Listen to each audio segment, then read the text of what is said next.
Our next point was that the writer should develop a light and easy touch, passing very quickly from one outline to the next and from the end of one line to the beginning of the next full stop.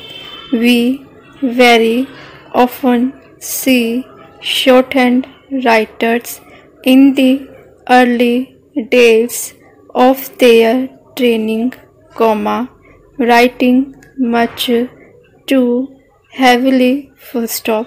Next para, every attempt should be made to overcome this, and it is never too soon to begin full stop.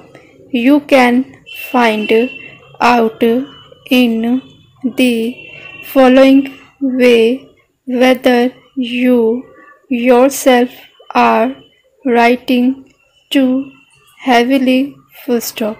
When you have written a page of shorthand, turn to the back of the page and see whether any marks of your writing show through the paper full stop.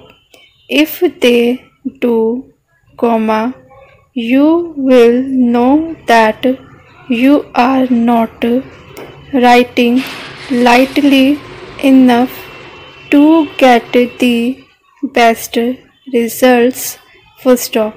The notes of the good shorthand writer can never be seen on the back of the paper full stop.